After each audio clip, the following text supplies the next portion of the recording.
Welcome to the Silver Screen Guide podcast, where we discuss films from every genre. So sit back, relax, and enjoy the podcast. Welcome back, listeners, to the fourth installment in our Halloween retrospective series. Today we are talking about Halloween 4, The Return of Michael Myers. I am your co-host, Corbin. I'm Allen from Chicago. And today's film is directed by Dwight H. Little. Never heard of him? I don't blame you. He has just done TV. He did the movie Broken Arrow, which I hear is cheesy fun, and he did the weird Phantom of the Opera Robert Englund version, which I've never seen. Yeah, can't say I've ever heard of him before. The film is written by Adam B. McElroy, who has an interesting repertoire of The Marine, starring John Cena, Spawn, and Wrong Turn. I've heard of Spawn, but I haven't heard of the other two. Wrong Turn is a horror movie that has spawned like 20 sequels about these teenagers wrong turning into hillbillies or something. Haven't seen it, have no desire to see it, and I'm not going to see The Marine as far as I know. So, kind of an interesting crew here. Yeah, kind of interesting. Basically, a bunch of people that aren't really popular to take on the Halloween series. Well, you noticed I have not mentioned John Carpenter or Debra Hill yet, and I'm going to explain why their name is nowhere near this movie. Yeah, the only John Carpenter thing I ever saw in this entire film was probably that the music is done by John Carpenter, the rights to the music, thanks to John Carpenter or something like that. Yes. It sounds like to me, I mean, I know you know these details more than I do, but it sounds like to me they just didn't really want to have much to do with this. No, John Carpenter and Debra Hill originally were going to come back and produce. Carpenter was going to write the script with, oh gosh, I'm blanking on his name. He has nothing to do with the final product of this movie. Yeah. But anyways, they were going to write a fourth movie, and yes, it was supposed to feature Michael Myers, but not in the usual way. So basically, the movie was going to be about Halloween was banned in Haddonfield, and the repression of Halloween brought Myers back as some kind of spirit and ghost. You can actually read the script online. I did go ahead and read, not all of it. I did read some of it though, and it's a fairly interesting concept that honestly I wouldn't mind seeing put to the screen. Maybe it's one of those things that would only work in the 80s. Maybe with today's technology, it might actually work better. It's very strange. It was all the main characters were going to be Tommy Doyle, Cindy Wallace, and Lonnie Lamb. Mostly those little kids you saw and some of the other side ones you saw from the first movie. And this was going to be about how Halloween is no longer acceptable in Haddonfield or whatever. Anyways, Moustapha Akkad, who owned most of the rights to the property anyway, said this movie is too cerebral. No thank you. We're not going to go with this. We want something much more traditional. So Hill and Carpenter sold all of their stake in Halloween to Akkad. They literally said, okay, well, if you're not going to go with what we want, then we're just done with the franchise. You already kind of forced us to come back for 2. Everybody hated 3 and was really confused. It's just not going to work. So that's pretty much why they didn't come back for this one. And they technically haven't been back since, except for the new movie that is coming out this year. That's interesting. I do recommend listeners go check out the script. It's not Carpenter's script, mind you. It's the other writer, but they were working together on it. So, and this was going to be a Carpenter and Hill sanctioned idea. And they did the first movie, and they did play a role in the second, but the first was pretty great. So, normally you listen to people like that, and when you don't, then it's not worth your hassle to stay a part of the production. Gotcha. Well, so yeah, go check out the script. It is worth it to check out. Anyways, the movie stars Donald Pleasance, Ellie Cornell, Danielle Harris, Michael Pataki, Bo Starr, Sasha Jensen. Who do you think Sasha Jensen is? I can only guess one. I think it's the friend of the sister of the main character. Am I correct? No. Oh. Sasha Jensen is Brady, the boyfriend. Oh. I wouldn't have ever guessed that. I wouldn't have either. That really threw me for a loop when I was like, oh, his name is Sasha Jensen? Okay. I would have never have guessed that. I know. Kathleen Kinmont and George P. Wilbur, who was playing Michael Myers this time, who has never played Michael Myers before, by the way. Yeah. Basically a brand new cast. Donald Pleasance, was he a big name at this point? I'm assuming yes, because he was the first person on the credits. I mean, I guess it depends on your definition of being a big name. He had been the Bond villain a couple years, well, not a couple years. It had been about 2 decades at this point when he played in the Bond movie with the biggest budget at the time, You Only Live Twice.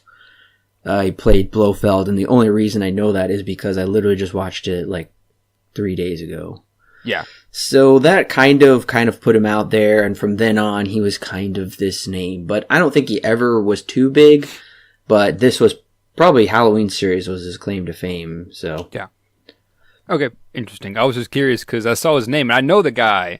I'm pretty sure almost everyone does, and I just saw his name as like the first one on the credits, and I just kind of figured that he must be the biggest name here. Mm-hmm. So Halloween 4 was released October 21st, 1988, exactly 10 years after the first movie, and 6 years after the third one. And this is interesting because I think they decided to wait so long. This is a long time for a sequel. I believe they decided to wait so long because they wanted people's palates to be cleansed from the third one. They wanted it to be out of their minds as much as possible. So then when they released, hey, this is going to be called The Return of Michael Myers, it got people excited again, and hopefully at that point they had forgotten the third one and they just remembered the first two, which they enjoyed. Yep. And it kind of sounds like it had a little bit of a run with production hell, trying to get that script figured out with Carpenter and all sorts of stuff as well. That definitely is part of it that would have pushed it back. But yeah, 6 years. I wonder if that paid off in the box office when it was all said and done. Yeah, let's look at the box office real quick. So the movie has a budget of $5 million. It's fine, I guess. Honestly, this movie doesn't need a big budget, really. Yeah, it's closer to the original's budget, which I know was also very small as well. Yeah, it's probably closer to the sequel budget or something. Yeah. I mean, I guess this is a big budget compared to the first movie, which did not even have $1 million. Right. But anyways, I don't think this movie opened worldwide. It only had a domestic release as far as I could tell. So it made $17.7 million at the box office. It made over 3 times its budget back, which is good. So yeah, it's good. Yeah, it's good, but yeah, not great. I mean, oh no, this is really bad numbers compared to the first 3. Actually, it was the lowest grossing one so far. Right. It's clear that maybe audiences weren't exactly ready for Michael to come back, or they just didn't really want him to come back. Even though they touted this as the return of Michael Myers, we're not going to do what we did last time. Exactly. And it was number 1 opening weekend with $6.8 million, so it exceeded its budget. Not really hard to do with a $5 million budget. And honestly, it had no competition whatsoever. There was literally no competition. The only competition was the weird romantic drama. I can't say weird, I haven't seen it. Mystic Pizza with Julia Roberts. That is an odd name. It was going head to head. Halloween was going head to head with Mystic Pizza, and Mystic Pizza was like, I don't know, number 8 at the box office or something. Yeah. So you can see they picked the right time to release this, because if this had come out with any other competition, I'm thinking it might have gotten creamed. Oh yeah. And this has kind of been a running thing for the past sequels as well, is they come out at this time where basically nothing else of note is being released at the time, and everything that is have already made their run, and they're on week like 10 of their tenure. Right. Well, adjusting for inflation, this is number 8 out of 10. 10 being the lowest grossing movie. Ooh. Yikes. And I guess I should say at the time it grossed just a little bit above Halloween 3, but quite a bit below Halloween 2. Like I said, adjusting for inflation, it actually does fall below Halloween 2 and 3 by quite a bit. Yeah. Gotcha. Well, let's look at the tagline. I kind of like to look at taglines of movies because sometimes there's great taglines and sometimes there's not. So let's pick the best tagline. The first tagline is, "It's going to be one hell of a family reunion." Oh, okay. Yeah, no thanks. Yeah. The next one is, 10 years ago he changed the face of Halloween. Oh, okay. That's pretty good. I mean, I would get me excited, I would say. Oh, and the tack on is, tonight he's back. So I think that's pretty good. And the other one is, horror has returned to Haddonfield. Yeah. So I guess probably the second choice and the third choice are good. Right. Yeah, the first one's not great, but the other two, they're fine, I suppose. I mean, Sure. It's really the only thing you're looking for in a Halloween movie. Well, the trailer, I really believed, got people jazzed because it definitely got me jazzed. This trailer is great. I gotta say, it cribs off of the Texas Chainsaw Massacre. Because Texas Chainsaw... absolutely. Yes, exactly. You saw it too. Texas Chainsaw opens with black screen, white text with a ominous voice reading something very solemnly. This is exactly what this does. It's a nice recap, but I will say it's kind of quite deceptive because we open with... I'm not going to spoil it for you guys, but the opening shot of the trailer is deceptive. The trailer shows all the best parts, but I think it's still great and would get me in the theater because it looks like a true sequel and it gives the same feel of the original Halloween.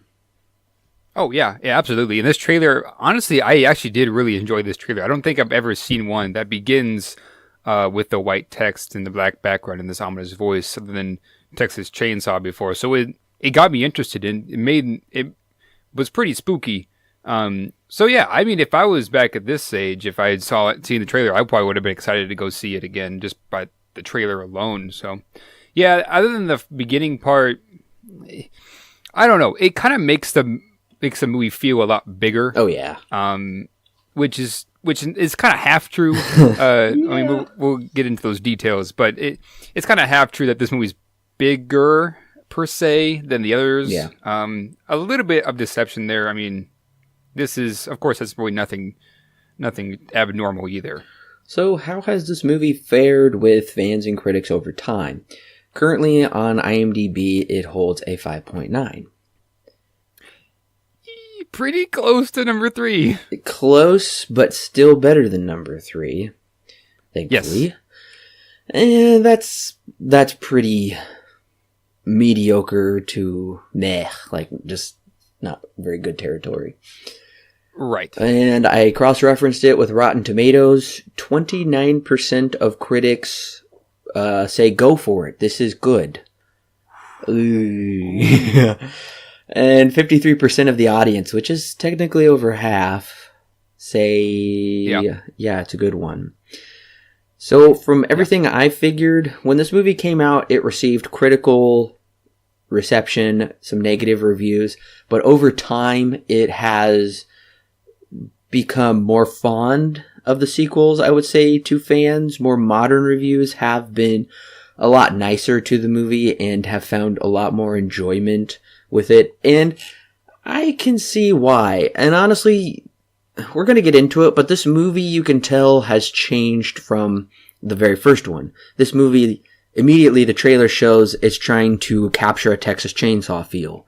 Some of the kills are very much like Friday the 13th with the over-the-top violence and stuff. Or Hellraiser's, not as far as Hellraiser, but horror had advanced beyond Halloween. This movie was on a 6-year hiatus, so they had to come back and get audiences to do something else. So you can see it's different. Right. And at this point, too, once Halloween came out, then a bunch of horror classics started coming out in the years after that as well. So it was basically time for Halloween to do a comeback, and the end of the 80s, I guess, to kind of just cap it off with the 80s horror genre that had kind of exploded at this point, too. And so, yeah, it was just kind of the right time for it to come out, I suppose. Whether or not it was a good movie is up for debate and why we're here now, but it's interesting that Halloween, that basically started the horror genre of the 80s, is kind of beginning to close it off as well. Right. And I want to note that the script for this movie, the final draft, including the final draft, mind you, was written in about 11 days. Oh, whoa. So, at the time, there was a writer's strike. This forced McElroy to develop a concept, pitch the story, and send in the final draft in under 11 days. Wow. The only other movie I know that had been written in like that same amount of time is a newer movie called A Ghost Story, and that one was written in I think a couple of weeks. So I guess technically a little bit longer, but that makes sense because there is hardly any dialogue in that movie. This one's much different. When we get into the movie, we'll talk about why it makes sense this was written in 11 days, but I won't say anything yet. Anyways, so I want to mention the original script was actually supposed to involve the character Brittany, aka Britty Lloyd. But, of course, it was later changed to Jamie Lloyd to honor Jamie Lee Curtis not being in the movie. Yeah, I kind of figured that was the case when they referred to her as Jamie. I was just like, they probably did that for Jamie Lee Curtis's sake. Did you find that to be weird, though? That just kind of took me out of it for a minute, because I'm like, wait, what? Yeah, I mean, at first, I didn't think too much of it, and then they kept saying Jamie. Was like, wait a minute. And then I began to catch on, kind of, I guess. It's more of a homage than anything else, but I mean, honestly, if they would have only said her name like maybe once or twice, it wouldn't have been that big of a deal, but they keep repeating it. Yeah. And that's kind of what began to take me out. They do say it a lot in this movie. Yeah. And something very funny is actually Melissa Joan Hart, who you may know as Sabrina the Teenage Witch, and she's gone on to do some Hallmark movies. She nearly got the role for Jamie. So, I don't know. That would have been interesting. Yeah, that would have been very interesting. Okay, you're probably wondering why Laurie Strode is not here. Jamie Lee Curtis did not come back for this movie. Well, okay, the reason she didn't come back is the producers really wanted her to come back, but she declined the role because she had become quite the Hollywood success. She had been in Trading Places, which was pretty big for her. A number of other movies. She would go on to do True Lies. I believe True Lies came out around this time with Arnold Schwarzenegger. So she had just kind of outpaced and outgrown the franchise. She hadn't been in it for like 8 years, so I can definitely see why she was not a part of it. And the original script was supposed to explain why she wasn't in it. She was supposed to have died in a car accident, but for the life of me, I cannot find that piece of dialogue of explanation in this movie. Did you catch it? No. Died in a car accident. That's a sad way to go out for this kind of franchise. Oh, I know. But did it bug you at all that they really didn't give any explanation to Jamie's parentage and Laurie's death?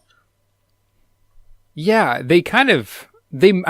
do remember that they mentioned something about Jamie's character, not Jamie the little kid, but Jamie Lee Curtis's character, Laurie Strode.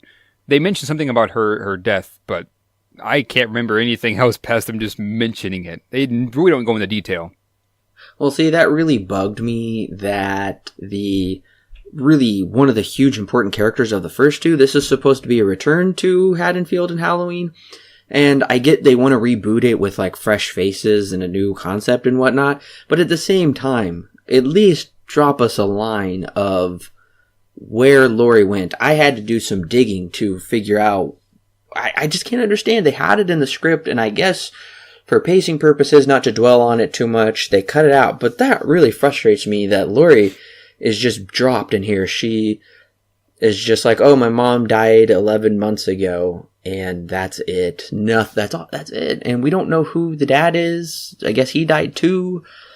That kind of bugged me.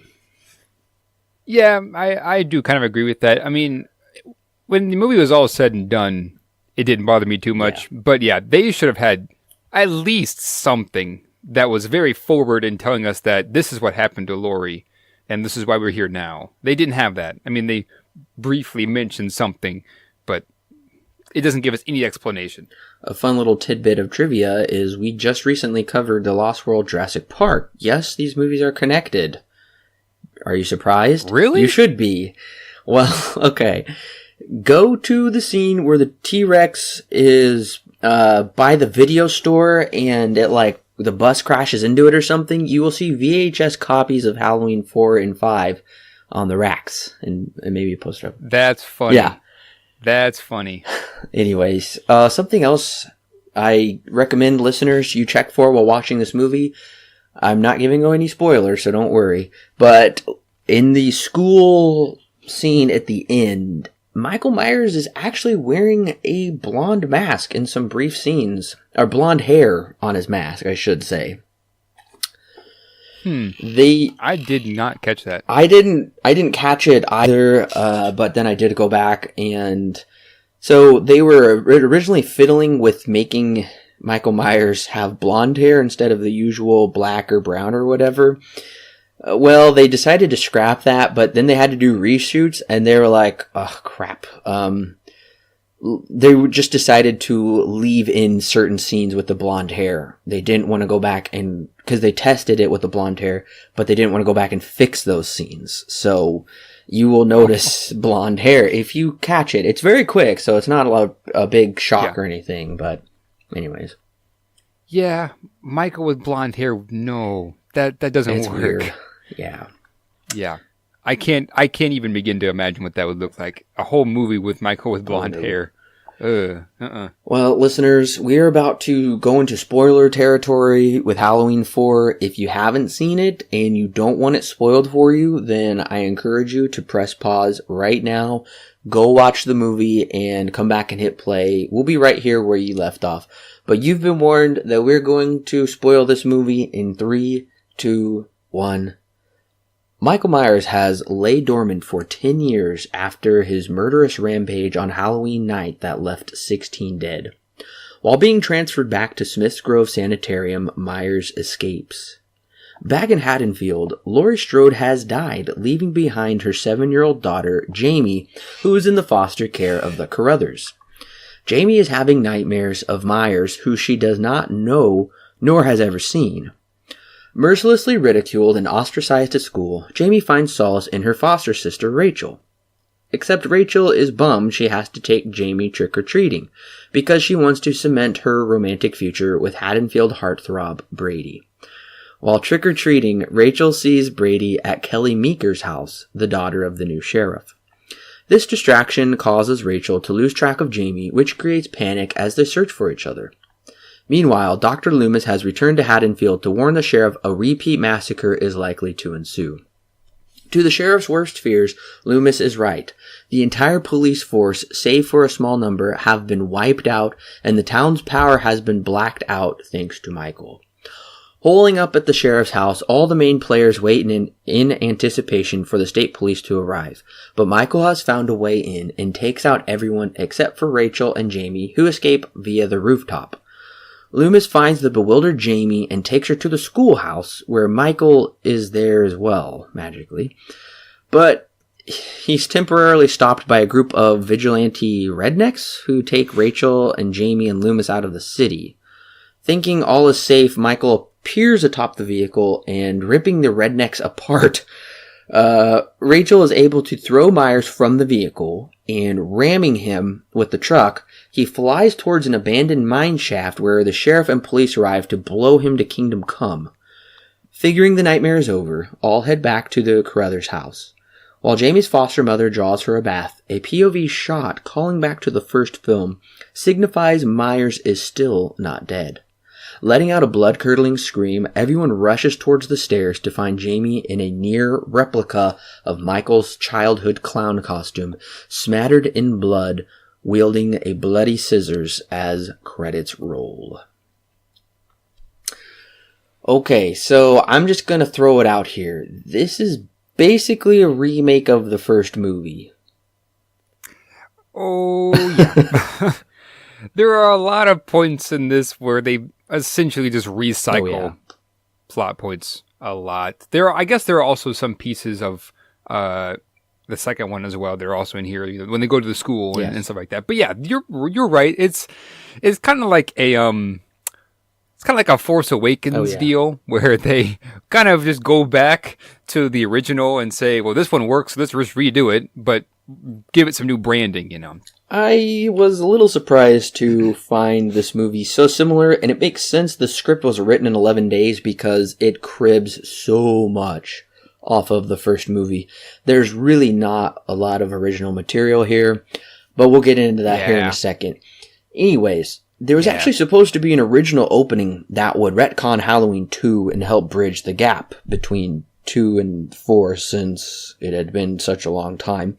It was supposed to show Loomis was, when the hospital exploded, it would show Loomis being thrown back to such a place that would not kill him, and it was going to show Myers burning and Loomis is like, let him burn or something, but they ultimately had to like extinguish the fire.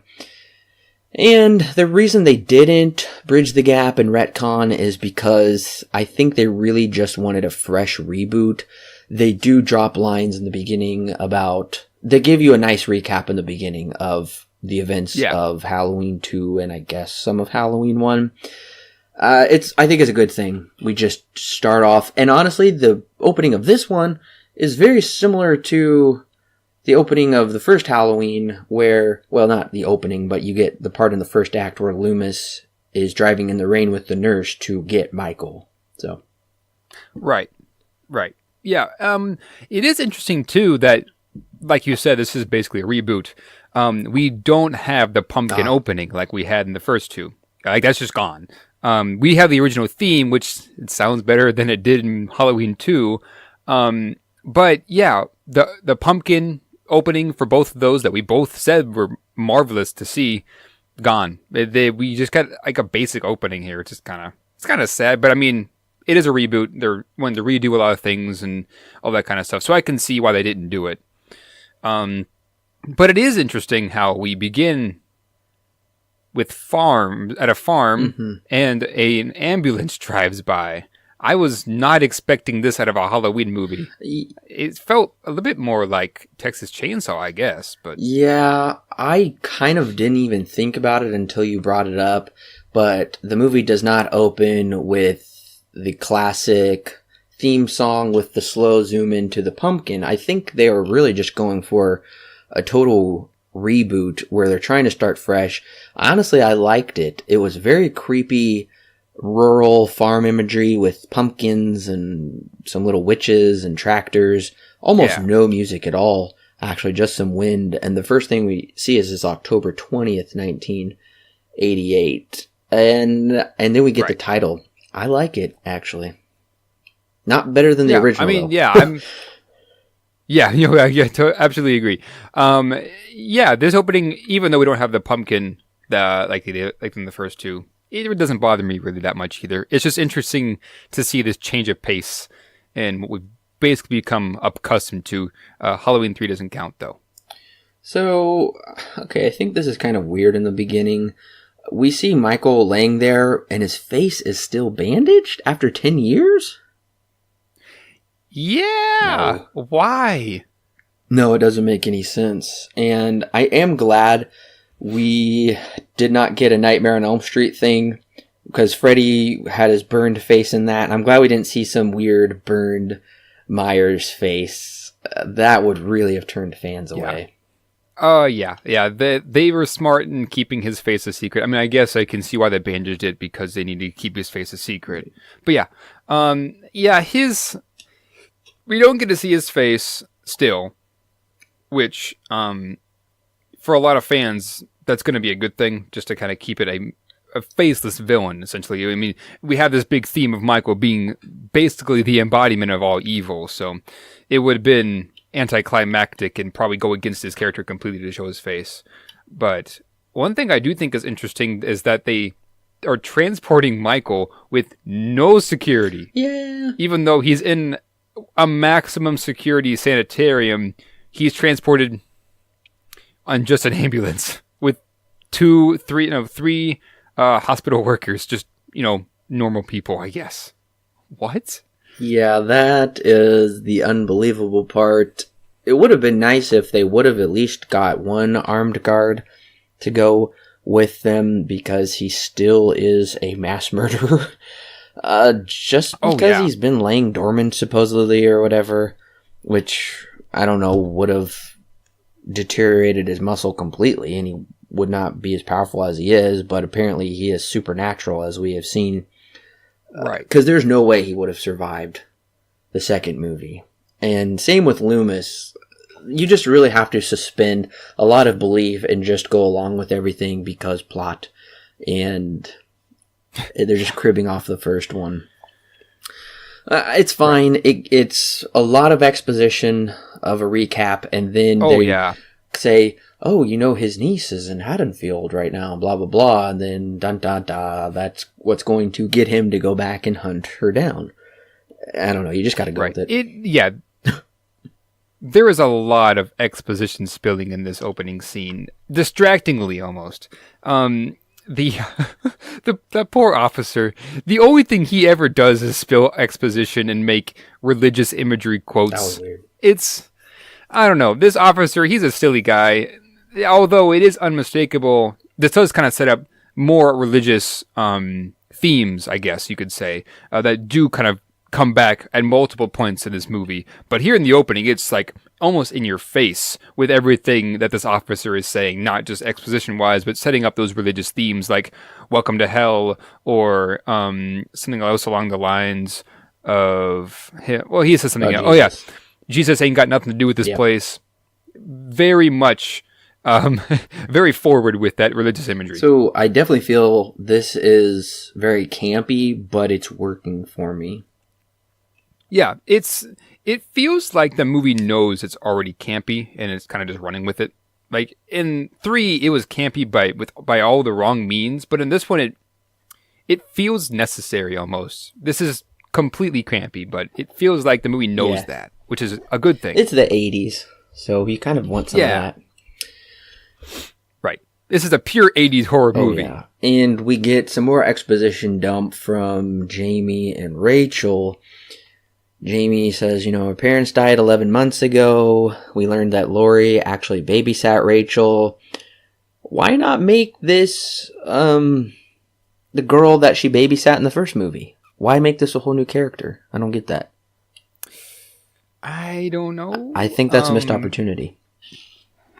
Yeah, I mean, I guess they want to go to show that this is running in the family, But, I don't know. They could have, like you said, they could have really gone with almost anybody, but I suppose they wanted to keep it tied to the family because Laurie Strode is, I think she's a daughter, right, of Michael. No, the sister of Michael. Am I correct in that? Yeah, you're correct. And I understand the Jamie connection, but to me, it's just interesting how Rachel brings up how she was babysat by Lori when she was Jamie's age. And I'm like, but why not just use whatever that girl's name is? And, okay, I'm going to go ahead and say it right now. The girl that they pick Jamie up with from school? So, when they pick Jamie up, I'm skipping ahead just a little bit. They pick Jamie up, and the friend who was driving the car is named Lindsay. Okay, she was actually in the original script supposed to be Lindsay Wallace from the first movie that we see as the little girl. To me, it's like, why make a character and not even do anything with it? Just make Rachel Lindsay. And just a little, we are going to actually get something very similar in Halloween 6, but I won't go into that yet. Anyways, Okay. there were supposed to be 2 scenes in the script that were never filmed, where they show Michael following Rachel, Jamie, and Lindsay to the discount mark like he did in the first movie, and Rachel getting ice cream with Jamie as they talk about her getting adopted by her parents. I really would have liked these scenes. I think they should have been in the movie. Oh, they should have had these scenes, because I didn't know who these parents were, because at first I was like, okay, well, they're her parents, and then it goes on to say, oh no, your mom's dead, or something like that, and clearly their mom is gone, and she's adopted, and it's just like, wait, huh? It's confusing, and the movie doesn't really explain this until much, much later, and it is confusing. They should have had that scene where they explained to us that they did adopt her. Yes, we get kind of all of the really obvious exposition or things we already knew from previous movies, but then actual connections and relationships just totally go unexplained. Why is Jamie... Yeah. How did Jamie come into the foster care of these people? And there's just so many questions this movie has where you're just supposed to go with it, I guess. But... Okay, here's another question. Right. Is Rachel out of high school? I get the feeling she is. But then at the same time, I feel like the Kelly girl is in high school and Brady might be in high school too. But I feel like they're probably out of high school. Just the way, because Rachel's like, well, I want to get married to him and we're going to do this and that. And there's just so much, the movie is so rushed. They really just want to get into the plot of scariness. They kind of miss some of the character building opportunities the first movie took. Oh, yeah. They miss a lot of stuff trying to get to this point. It makes it distractingly confusing because at this point, with this first opening, I was very confused because, like you said, I don't know if they're in high school or not. Because I know in the original they were in high school, and that would have made a lot more sense for them to be in high school here. Jamie's parents, where did they go? All of this stuff should have been better explained to us. And this is only an hour and 28 minutes. They had plenty more time to do this. This should have been explained. Although I do think it is really funny that when Rachel's getting mad at her parents and she's just like, tonight's the night that he's going to make a commitment. I just know it. And it's just like, why would you say that to your parents though? Yeah. It's so campy. I thought the same thing. I thought it was hilarious when her mom said, you're going to eat more than that, right? And she said, Mom, I'm on diet. You want an oinker for a daughter? Funny. I thought it was funny. She's just so sassy. Yeah. So what do you think about Jamie is having visions of Michael Myers and she has never ever seen him before? Okay. She doesn't know he escaped. She doesn't know, but she's having these like premonitions or something. And I also want to know what you think about the new mask. Okay. So first off, the visions at first confusing. Although I caught on why they were there because she's a descendant of that family, I got that part, although they could have been done much better. Maybe if they were to foreshadow the ending, that does eventually happen, where she's like visioning things that Michael would have done. Maybe that would have made it better and made it more clear that made it a bit more subtle that she's a part of this family, and then reveal it later that she's a part of this family. But at that point, it's too late, and then she moves on to what happens at the ending. I think that they could have been done much better. The new mask. Oh dear. It does not look very good. The original mask still looks fantastic because it's clear that it was made this way. Someone bought the mask and then made it to look purposefully ambiguous. This one is just ambiguous and is completely white. It does not look very good. It looks cheap. It takes away from some of the scariness of Michael because it looks that way. The mask isn't very good. I will agree that it looks cheap. It is pretty much just totally blank with literally void of any kind of expression, which I think they kind of took that whole shape thing too far, whereas the first one was, kind of more ambiguous expression, and it almost looked like it could be a face. This I don't believe is a face. Right. And I know that with horror, the ambiguity of it all is what makes it scary, but this one's not really that scary. I would say my biggest praise for this mask, though, is they don't show his eyes. It's all black. That's true. I didn't notice that, but now you bring it up. That does help a lot. They nailed it in the first. Loved we never saw his eyes. Second one screwed it up by showing his eyes too much. This one fixed it. I'm really hoping in the sequels they keep it that way, because that really takes out the effect when you can just see his eyes. Because then it's just like, okay, he is literally wearing a mask. But otherwise, no, I kind of believe that is his face in a way. Right. Anyways, I do like this family dynamic with the Carruthers, but we don't spend any time on it, and it's rushed out the door before, just like Rachel. I don't know if she's going to school or not, because I don't know. I don't know anybody's status in this movie. Right. So I am a little bit confused now, the more I think about this family thing, because Laurie Strode never really becomes Michael. No. And it isn't until...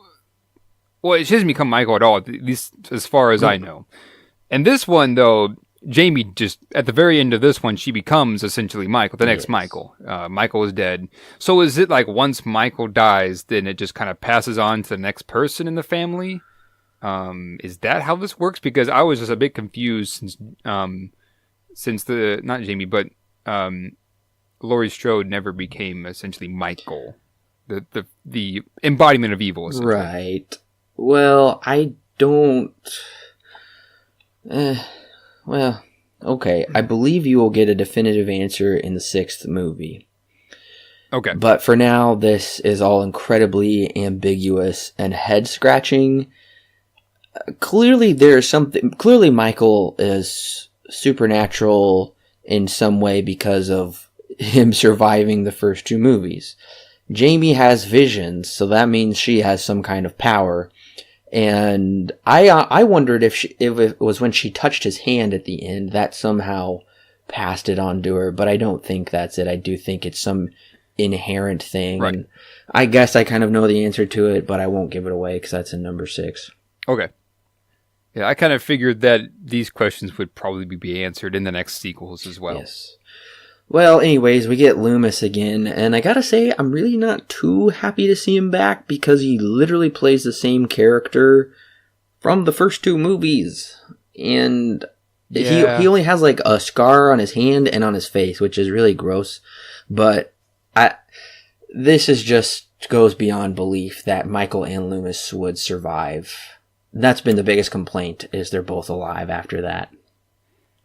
Right. And the minute we saw the back of Loomis, I knew it was him. And I was like, all right.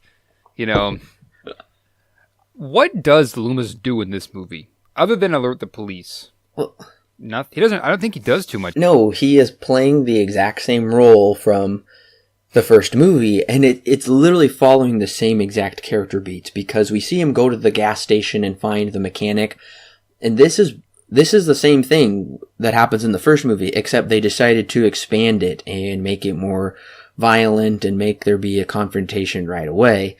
But yeah, I'm like, okay, this is still following the same story beats. We get more Friday the 13th-esque kills. We see Michael in a hospital gown and bandages impale a mechanic. I'm like, this is not right. They're doing new things, trying to keep up with horror movies, but honestly, this is still nothing new. Yeah, for the first hour of this movie, all the kills are either very, very tame or happen off screen, and it's kind of beginning to take away from the magic of at least the first 2, because we got to see these kills in great detail, and whenever they did happen, they were quite graphic. Even with the TV version that I watched for Halloween 2, it still showed a lot of kills. This one, it takes its own sweet time, really, until we get to the stakeout of the house is when this kind of becomes a big thing. We finally start seeing all these. But yeah, we see the convenience store, gas station shop owner. They're both dead. We don't ever get to see that. Multiple times, Michael just kind of... I think the first kill we actually see is when Michael attacks the guy at the power plant. Yeah, that is true, actually. And other than that, we don't really see much. In fact, for the first hour, Michael's almost non-existent. He shows up here and there, but nothing really happens. Well, from what I read, they did film him murdering the mechanic, but that was deemed too gruesome, I guess. Doesn't make any sense. They've already got the R rating. Might as well use it. I mean, it's not like... This is not 78 anymore. It's almost the 90s. This is nothing new, I guess. I'm very surprised they cut the scene. And you're right. And another issue that I have is Michael's magical powers. Oh, yeah. Where... Oh, whoa. Oh, yeah. So, him being kind of omnipresent in the first movie worked because it wasn't beyond belief. We would see him walk away, or we would see someone look away and then they would look back and he was gone, or I don't know, it would show him chasing the person. This movie, Loomis is looking at him, shooting him, and then he is magically gone. That really bugged me at first. And then he goes from the rooftop to all the way down on the grass later on. I'm like, okay, you're going too far now. This is not scary anymore. This is... it just takes me out. I totally agree. There should have been more continuity. Michael should not have been this supernatural. I mean, he's still technically a human.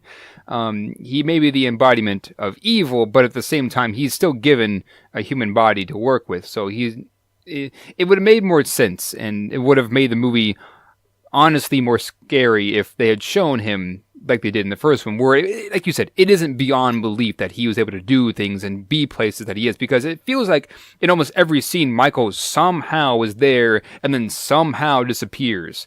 It makes me wonder what happened to him. Whereas in the first one, you see him do things, but it's so subtle, that's what makes it scary, is that we don't know when he's going to show up, but we know that he can at different points in the story. At this point, I'm just like, okay, when is he going to show up and where is he going to show up? It's a guessing game, because half the time you don't even know and you can't guess because it's just so off the wall that he just shows up and then disappears at random times as well.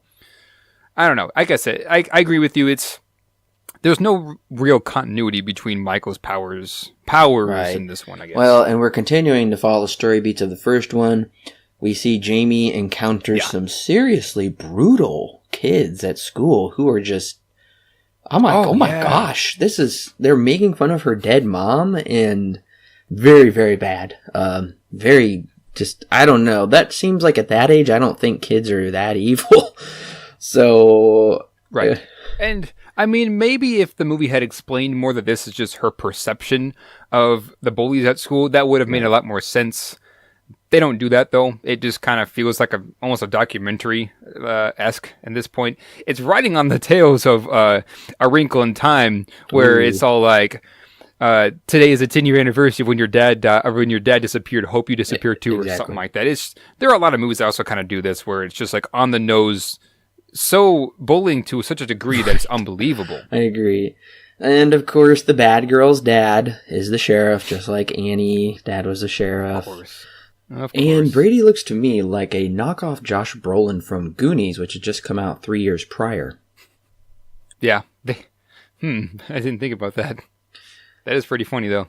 I don't know. I'm glad Josh Brolin is in this. I just don't want him to taint his career. We get a nice knockoff Josh Brolin in this movie in the form of Brady, who's a total player, sleazebag, whatever, I don't know. Keeping with fashion with the classic Halloween men who are just out for one thing, it seems like. Anyways, what did you think of Jamie finding a nearly identical costume that Michael had in the late 60s? See, at first it didn't click. I had forgotten that Michael had worn a clown costume in the first one, so it didn't really click for me. And I was like, why? But the movie tells you. Yeah, until it tells me, yeah. So at first, when they were picking up the clown costume, and Rachel was like, oh, it's perfect. I was just like, why are they spending so much time on this clown costume? What's the big deal? Come to find out later, there's a clear reason why. It just went right over my head. had completely forgotten that Michael was in the clown costume in the first one. Yeah, I kind of had an issue with the movie. I can understand it's been 10 years. You forgot and whatnot, which is understandable because you only see it for about 2 minutes of the movie. Yeah. The only problem is the kid that she sees herself in the mirror with doesn't even look like him at all because he's a different size and his hair is totally different. So that kind of annoyed me a little bit. Anyways, Jamie has another vision and she sees Michael behind her. I do like it when she kind of sees the image and crashes into the mirror and stuff. So yeah, I like the haunting presence. I can almost see them taking some really subtle cues from the original Carpenter and whoever else wrote its script where Michael is more of a ghost. He simply appears. I think the execution sometimes works and sometimes, like we just talked about, it's ridiculous how what's he going to do next? Start flying around, terrorizing them? Right. Yeah, at times, I think that the visions of Michael do kind of work for just the paranoia, the foreshadowing that Michael's coming back to Haddonfield, that kind of stuff. It works from time to time. Once again, we're kind of going back to those flashbacks. They could have been done much better, I think. Although, I do want to talk about Jamie's character real quick and what you think of her. Because there are times where I feel that the actress that plays her works, and there are times I feel that the actress that plays her doesn't work. One notable example is the beginning. She just feels way over dramatic and asks Rachel, "Do you love me?" and randomly cries, and it's not very believable. But as the story goes along, she begins to grow on me a little bit, just because of the way that she acts and. We begin to understand what exactly is going on, and then it completely loses me at the very end. I would agree. I think for the most part she does a fine job. I think sometimes her emotions are not very believable, but I guess as far as a kid actor goes, she does pretty good. I find it a little sweet when she's crying behind the tree and she's like, "You're okay, you're okay." That seemed kind of organic, but at the same time, a little funny. Yeah. But anyways, what's with this insane preacher scene where Loomis gets picked up by this crazy kook of a preacher guy with... it doesn't make any sense. It's pointless. It's just pointless filler for the movie. They don't have any ideas, clearly. Yeah. The only thing I can think of is just bringing back that religious imagery. Reverend Jackson Sawyer is his name. And it's very on the nose at this point. Those religious themes are all over the place. I mean, this is kind of just, I'd say even the climax of those themes. And that's the only thing I can think of is just that. And I don't really see any other point except that it somehow gets Loomis from point A to point B where he can finally be in Haddonfield. That's the only thing that is really here to serve. I don't know why we needed to have it. It easily could have been written out. No issues. But for whatever reason, it's here. Did you make the connection right away why the long distance phones were down? No. I had assumed that Michael had cut the phone lines, but no. Okay, it took me quite a while to figure this out. But during the gas station fight, Michael runs over the gas pump, which causes an explosion, which causes the telephone lines to crash, therefore causing no communication to get out. Okay. Now I understand why that was there. Yeah, I was wondering why they showed the telephone lines fall, but okay, that makes sense. Took me a while to figure it out. The one thing that I think is stupid is when Michael throws the guy onto the electric power machine, causing the whole town to lose power. Yeah. What? What? Like, the whole thing just explodes, and the only thing that really happens is a human falls on top of it, which is, if that's what's going to happen if anything touches it, then that's a huge security concern. Oh, yeah. But anyways, we get some kind of useless teenage drama, love triangle between Rachel, Kelly, and Brady. Brady is clearly a total floozy. I think it's funny how Rachel is like, we're going to get married, clearly, and he's off doing things with Kelly, and Kelly is like in her underwear in a short T-shirt giving out candy. I'm like, oh my gosh. It's just kind of stupid that this came to the conclusion because Rachel approached Brady and told him we can't hang out tonight because I have to go trick-or-treating with my sister. And he just goes, fine, whatever, and gets really mad and then decides to go and hang out with the other girl. Like, oh, yeah. What? This is so unneeded. It hurts. Oh, sure. And, okay, I've got a couple more issues.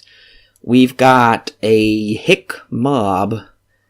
Oh, yes. I guess in Illinois there is a lot of rednecks? Actually, yes, that is quite true, because there are a lot of farms here. Okay, see, I didn't think so. I was like, oh, this doesn't seem right, but you live there, so I guess it makes sense. No, in Chicago, maybe not so much, but rural. Oh, sure. And there was a lot more, which Haddonfield is very much rural and kind of in the middle of nowhere. Right. Well, I guess the hick mob becomes necessary because there is a police station massacre, which is unbelievable. I mean, they walk in, everything is destroyed. I'm just trying to visualize Michael just coming in, everybody just fire, and he's just like destroying everything. It's stupid. I mean, in a way, I like the omnipresence of Michael, but in a way, it's like, no, you don't have this grand Rube Goldberg machine plan where you're going to knock all the dominoes over and destroy the entire police force and take out the power in the phone lines magically. It's all really contrived and stupid, I think. Oh, yeah. I totally agree. He takes out the phone lines. He takes out the power. He takes out the entirety of the police force of Haddonfield. Like, essentially cripples the entire infrastructure of this small Illinois town just to kill Jamie. There's a lot of issues here. Like you said, the omnipresence, yes, is necessary for Michael. But not to this degree, no way. Because at this point, we've left reality and we're kind of in this void where the movie begins to make up its own rules. We don't even get to see Michael go in and kill the police station. We just see the aftermath. Once again, we don't see any kills until way late into the movie, and it's all just aftermath of it all. Michael's character is not handled the best in this one, and it's kind of sad that we have to say that because he should have been handled.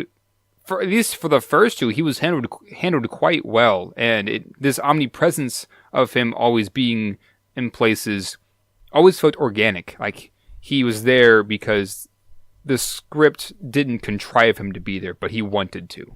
Whereas in this one, he's just everywhere and just shows up at random times and does whatever he wants. And it doesn't make the script feels so sectioned off that it's hard to get into it. And I would agree because the script really hits a lull when they just like run out of things to do. There's lots of red herrings. Oh my gosh, is that him? Is that him? I do like how Rachel and Jamie get separated. That does kind of heighten the sense of urgency and kind of fear, but it's quickly resolved and a little too conveniently, I feel. But once they get to the house and wait around for a really quick end, I feel like the movie has just really run out of steam for me. Yeah. Okay, I want to run something past you real quick about the scene when Jamie kind of runs off on her own. I guess she kind of gets lost. Right. Well, for one, I actually have an issue. For one, so before this, the signal goes out to the town that Michael's coming back. It is advised that you get inside your house, lock the door, all that kind of stuff. So we see the parents come and get their kids. Nobody picks up Jamie for one reason or another. But I digress. So Jamie gets kind of, I guess she's chased by, come to find out, a bunch of teenagers dressed as Michael. Now for me, this opened the door for a lot of possibilities. And I said, okay, this could be potentially very smart. Instead of Michael embodying evil and that being passed on to the family and him always coming back to kill the rest of his family, Michael ends up being more of a symbol, and he instead of coming back and always killing others and people of his family, Michael instead, I think, shouldn't have come back really at all. And instead, we just get repeat murders of people dressing up as the Shape and essentially carrying out whatever Michael had began. And I feel like this would have worked being 10 years after we get just this random psychopath who comes into Haddonfield, or maybe already lived in Haddonfield, and for one reason or another decides to carry out what Michael had began. And we just get we get those repeat copycat murders. I feel like that would have opened the door for a lot more possibilities, maybe even an anthology with Halloween. I mean, of course, you know this. You've seen the series before, and you know how it goes. I haven't yet, so I don't know. What do you think? Do you think it's a good or a bad idea if they would have done something like that? Well, I think it's a good idea because that is pretty much the idea that is implemented in the Scream films.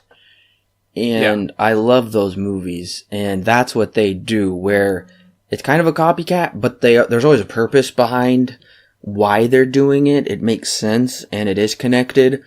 Yeah, whereas this, like you said, and like we said, this is more of just a rehash. There's really nothing fresh.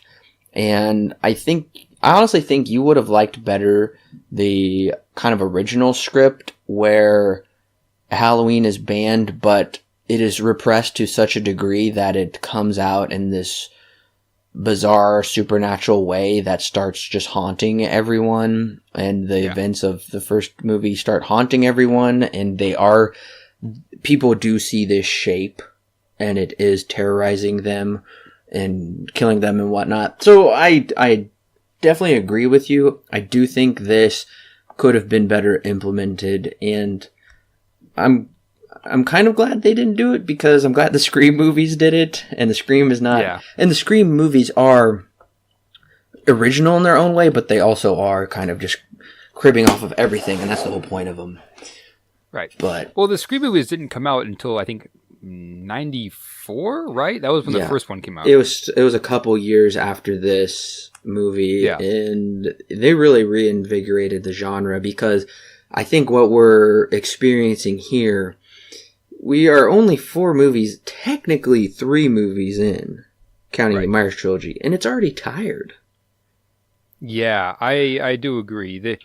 It would have been actually kind of interesting to have Scream before Scream came out, with those copycat murders, and maybe if it was smart enough, it would have started making fun of itself and become, self-reflecting. I don't know. I feel like that would have made it maybe even more scarier. Because you don't know who it could be, and you don't know when it's going to come back up, or if it's going to come back up. I will say, thankfully, the movie does build some tension for me, because just waiting around this house something is going to have to burst. Something's got to give eventually, but when is it going to happen? We don't know. But we do see Michael's face in the background in 1 or 2 scenes, calling back to the first movie. That really worked for me. Now, the reason for certain players that could defend the homestead leaving, I think, is dumb. But anyways, it works better because I really love when Michael comes, and I feel like it does recapture the terror of when Rachel finds the dead bodies, just like when Lori found her friend's dead bodies in the house. Granted, it's not as good, but I'm feeling it again. And then from here on out, I'd say it's pretty exciting. Yeah. I guess I kind of half agree with that. I feel like now we are finally doing something with the movie, because for the first hour, nothing happens. Nothing of any significant occurs except maybe Loomis knows that Michael is now headed towards Haddonfield. Other than that, nothing really happens. And finally, in this last scene, we do something, which is we sit in the house and we stake out and wait for Michael to show up, which I guess is fine. I mean, it just feels. I guess it's just asking for a climax at this point, I feel. Oh, sure. And then we have 2 of the officers run out for various reasons, and we're only left with Brady and another officer to protect them because they're smart and they know that Mike was going to show up. So yeah, it just feels so contrived, this ending does. For as exciting as it is, and maybe for me it was a bit more exciting only because the rest of the movie had kind of been pretty dull up to this point, I have so many issues with it because in the original, when the climax was happening, it was very very thrilling because it had kind of been building to this point. It didn't just jump into it, like the only real explanation we get is that Michael is looking for Jamie, and that's really the only reason for Michael to have ever come back to Haddonfield in the first place, which is honestly even by mistake. I don't know. I mean, the ending is fine, but I would have loved for it to have done more to get to this point. Yeah, it doesn't really feel earned, and I was like, the gas was really running out for me because there's really no tension building, no character setup. It's fairly weak leading up to this. But ultimately, I do like... I really like the rooftop scene. Yeah, that is pretty fun. Actually, in the original script, Sheriff Meeker was killed in a battle with Michael in the basement, and the furnace was knocked over and caused the house to catch on fire. And the house was supposed to go up in flames during this rooftop sequence, but it was eliminated due to budgetary constraints, and Sheriff Meeker was kept alive. I think a house on fire would have made it even more exciting. Yeah, I think it would have because, now I think about it, I think that would have worked a lot better because I know in the first one, Michael, of course, attacks you at the house. The safest place that you can have. And now the house is being burnt down, which is even worse.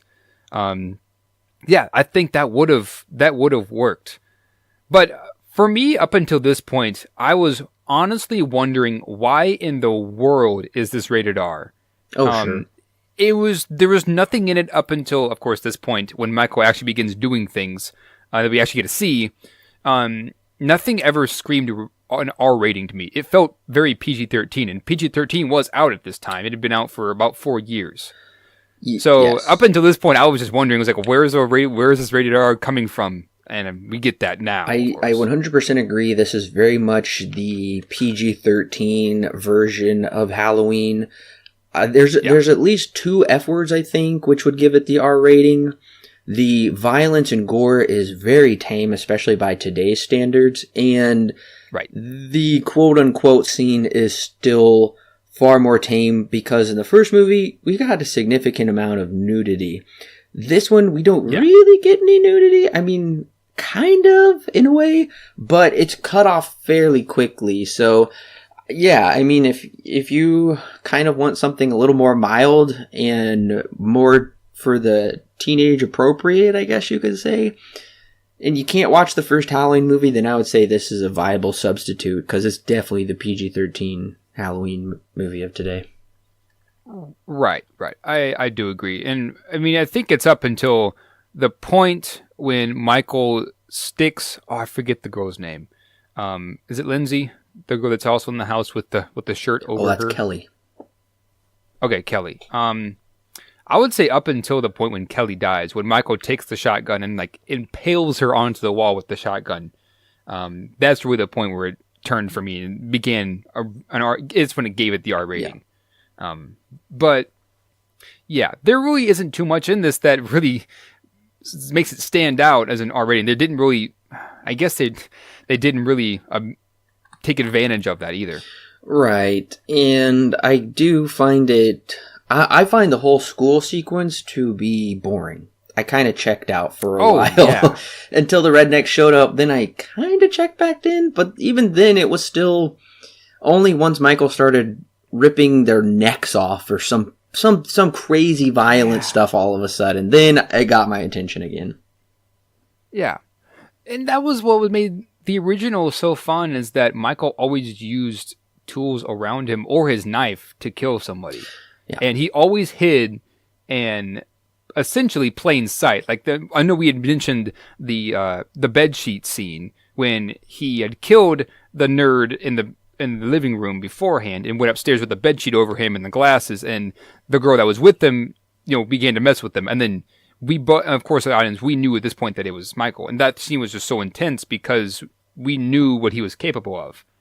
We never get anything like that here. And it kind of pulls away from the enjoyment. And yeah, once we get to the school scene, it's like, what are we doing here? Why are we in the school? And I mean, I guess there's a logical reason because it gets the attention with Loomis and everything. Well, but I just want to know why. Well, this movie is very interesting because you bring up a really good point, actually, that I hadn't thought about. Michael doesn't utilize his classic butcher knife pretty much at all in this movie. I think one time we see him with a knife. One time, and he actually picks it up. That's really about it. I think that is in the dream/vision sequence when he clearly has the knife. But yeah, otherwise, he is pushing people. I did kind of like it when he rammed her through with the shotgun. That was really brutal. We didn't really see it, but that's still just a callback from the first one when he stabs the one guy in the door. But we don't get that great shot of him like looking at it. And yeah, Michael is more hands-on. He's mostly just using his hands or the objects around him in some weird, crazy way to impale people or like bend it around or some strongman act. I don't know. Anyways, so I do like when Michael is thrown from the car and Rachel I love how Michael just stands there and lets himself get rammed. That was kind of disturbing. Yeah. I will say up until this point, when Michael just magically shows up to be climbing on top of the truck, I was like, at that point, the movie kind of broke me, and I was like, you have got to be kidding me. Like, they were itching so bad to get Michael into this situation that they essentially wrote themselves into a corner and said, oh, great, now what do we do? And they said, oh, he'll just magically show up. This is when I think that the omnipotence of Michael just goes way too far. Oh, yeah. And it becomes even more unbelievable that he starts killing people in the back of the truck and nobody notices until it's too late when he kills the driver. But yeah, it is pretty fun to see Michael on top of the car just being thrown around while Rachel is trying to drive and stuff like that. And Jamie's like trying to hold on, Yeah, I will agree, once we get to this point, it is pretty fun. Isn't very scary, but it's a fun moment that's just 80s camp. Okay, but what do you think about when they start shooting him with a hail of gunfire, Bonnie and Clyde style, stupid gun, cheesy sound effects, and he, falls into a mine shaft or something? I don't know. What'd you think of that? And then they're like, oh, he's dead. Good. It's over. Good to know. Yeah. I knew almost 100%. I was like, Michael's not dead. There's no way. Come to find out, I was so totally wrong, because I guess if you shoot him, he doesn't die. If you shoot him twice, he doesn't die. If you burn him, he doesn't die. But if you bury him, that's what kills him. Right. I mean, for a while, I was like, there's no way he's dead. This movie's just going to keep going. This is going to be the end of it right here. I ended up being wrong because I don't even know how. There's no logical way for me to reason that this ending happens the way it does. But well, okay, tell me what you think about this dark twist. So, the dark twist. I would have very much liked it if it ended up being the copycat murderers, and we got one, but maybe there's going to be more that show up. I talked about this before in the podcast. I don't know. I guess it's kind of hard because there really isn't much foreshadowing that we get that makes it stand out. We get Jamie envisioning Michael. I mean, once you finish the movie, you begin to understand why that happens. But as it's going along, it kind of feels like there's no reason for it to be there, So the ending, I don't know. I'm honestly very torn because in one sense, it is pretty spooky. And I think this is the scariest part of the movie. And you get Loomis's reaction, which I almost feels authentic.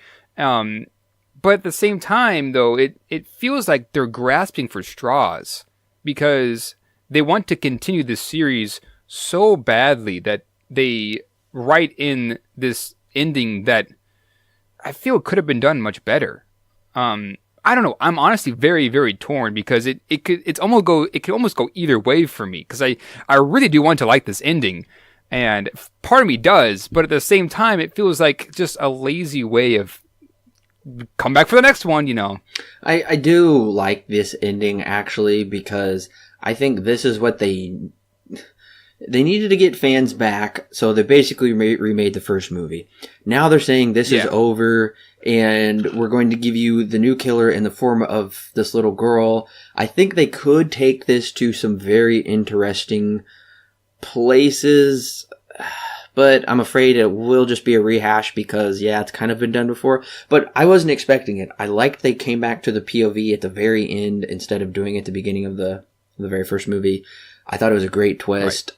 I did love Loomis's reaction. It was really pained and genuine, I felt.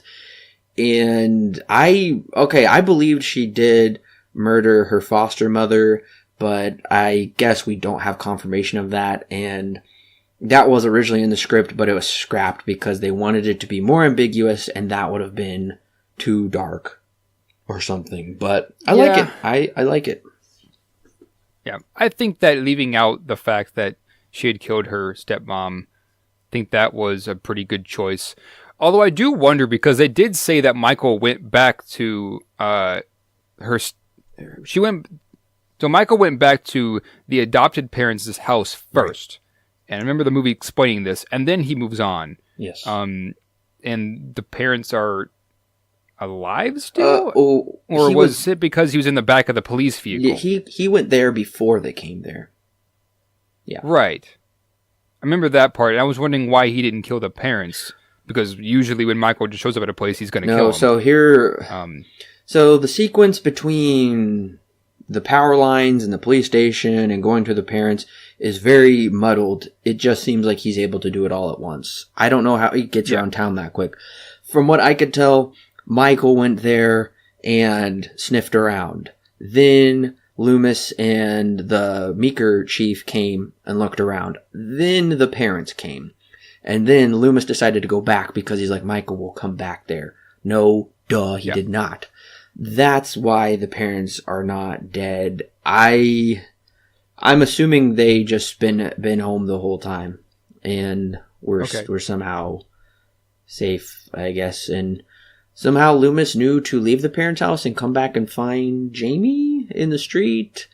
I don't want to go into those details because it's so conveniently derived for this plot, but anyways, I do think what they're really trying to do, like you said, is just get people to come back to see the next movie.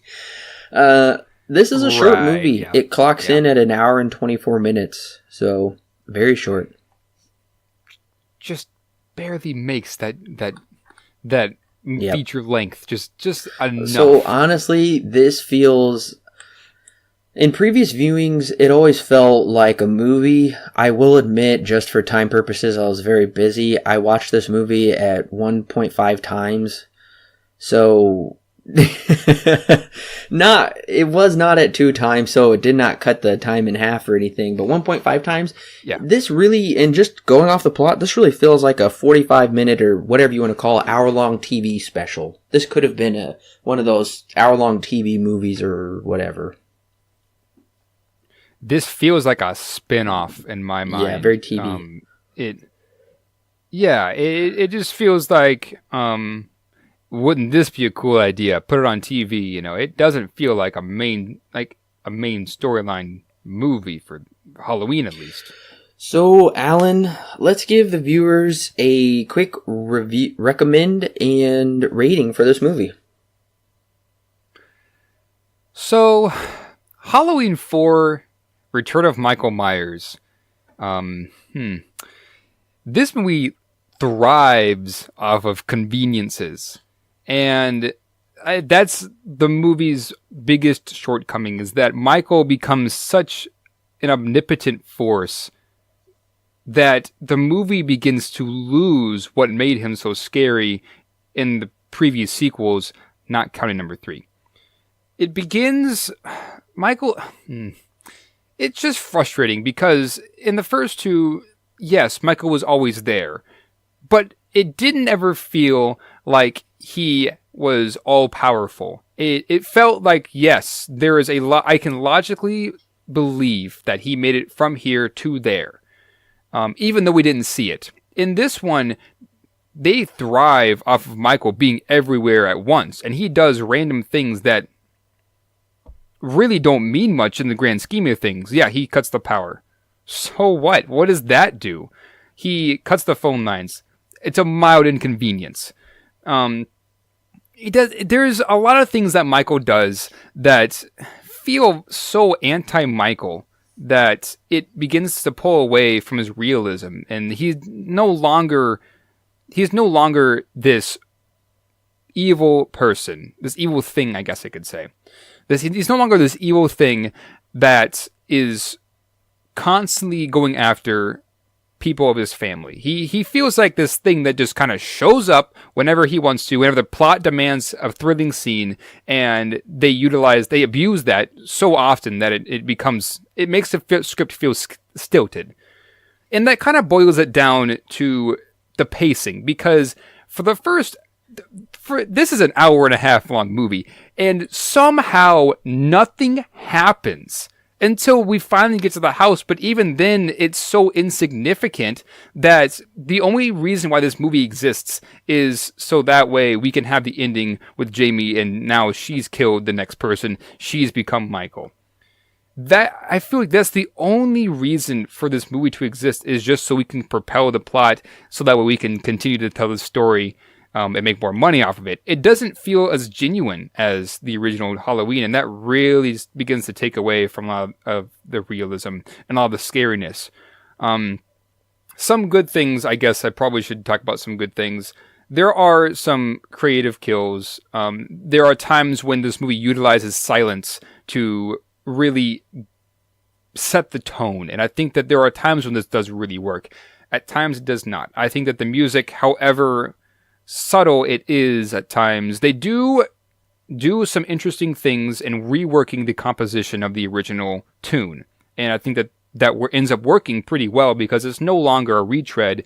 They're actually making something new out of it. We get the really quick motif every once in a while, especially with the Hicks, and it's very, very subtle at times. And I think that really does work, and I think that this is almost on par with the original in terms of quality of score and how they utilize that. But beyond that, honestly, I don't think I can recommend this. The more I think about it, the more I feel this ends up being a waste of time, because so many things just don't happen, and it's so eventless up until the last 10 minutes. So for me, I'm really torn. I'm between a 4 and a 5, and I think I might end up going a 4 and a pretty solid, mild not recommend. I don't know. It has me torn. It's got good elements that don't make up for anything, but good elements that make it enjoyable to watch. But at the same time, those bad elements are so lazy that it almost makes the whole movie feel so what when it's all over with.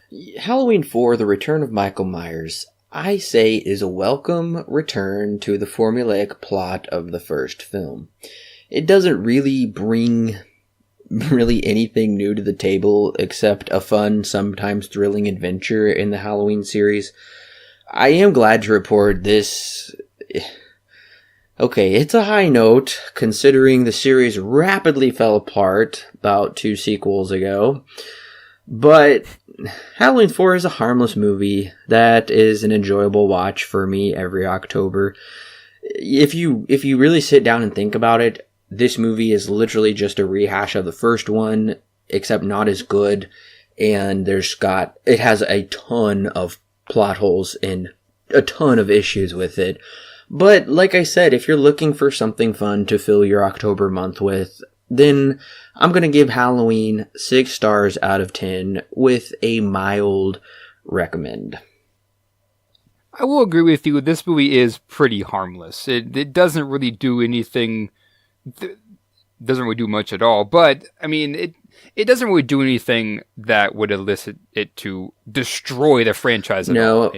in fact, it opens up the door for making even more of what's going to happen 50 years down the road and stuff like that. I think that is pretty interesting. I think it's a fun watch. It won't like tick you off like Halloween 3, but it won't intrigue you like Halloween 1.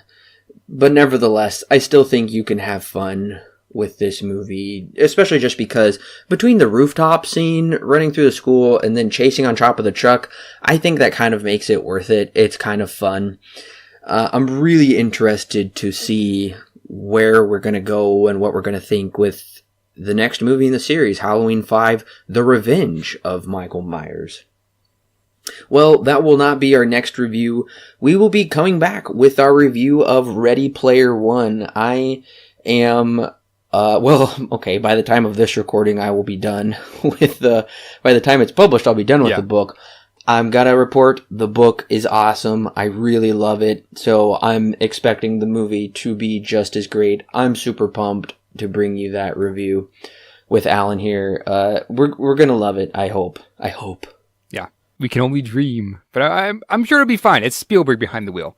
He's usually pretty good at making things fun. Now, whether or not all his films are great, that's a different story. But for the most part, they're generally really good. Oh yeah, Spielberg is back doing what he does best, kind of redoing the 80s for the modern era. So super pumped for Ready Player One. But make sure to look for that review coming very soon. Yeah, which is almost perfect for him because he was like the king of the 80s when it came to family movies. Oh yeah, absolutely. So, hopefully you're enjoying this Halloween retrospective with us. Make sure to comment your thoughts on this movie. What do you think about the return of Michael Myers? We want to know. We want to know if you're looking forward to the sequels or if this is one of your favorite movies in the series. Make sure to leave a comment below. Share, subscribe, like, all of those wonderful things. You guys are 21st century kids. You know the drill. And we're super excited for you to be here at Silver Screen Guide talking about movies and films with us. We absolutely love it. Make sure to go over to the website. You'll find everything you need from video game reviews to TV and movie reviews, articles, Oscar discussions, everything you could want. Go check out the archives for the podcast. We've got it all. We're so excited to bring you a brand new year here. We are in full swing with multiple retrospectives right now. We will be coming back very soon with Jurassic Park 3. Make sure to go back and listen to our previous 2 entries so you can be caught up with us. And yeah, we're doing a lot of great reviews leading up to a lot of brand new weekend of releases, movies. And it's also, I also do want to mention, we did talk about this in the opening year podcast, or the update podcast for 2018. We mentioned that we're going to be trying to do some more video game reviews. Well, I have a little surprise, and Corbin doesn't know this yet. Today, I finished Shadow of the Colossus. So look for that coming soon. I began constructing the outline today when I finished it this afternoon. So, at the time of this recording that afternoon. So that'll be coming pretty soon. That'll be the first video game review that we'll be able to put up for the year. Eventually, I have a couple more coming out. I'm still working on a Doki Doki Literature Club review, or I guess not really a review. It's more of just an article. We're also working. No due date on this one yet, but I'm working on Resident Evil 4 for GameCube. That's also a review coming soon. Pretty long game. So those are just a couple of things I'd just like to make an announcement for. Definitely. We're really excited to bring you reviews from multiple platforms because I think video games are really important also. Fingers crossed I get a PS4 for graduation. You're going to play the new version because I'm only reporting from the PS3 port. Oh yeah. I'll get to play Resident Evil on the PS4, Shadow of the Colossus. I did play Shadow of the Colossus on the PS4. It was fun. It was gorgeous. But anyways, listeners, thank you again so much for joining us for Halloween 4, and we look forward to seeing you next time with Ready Player One.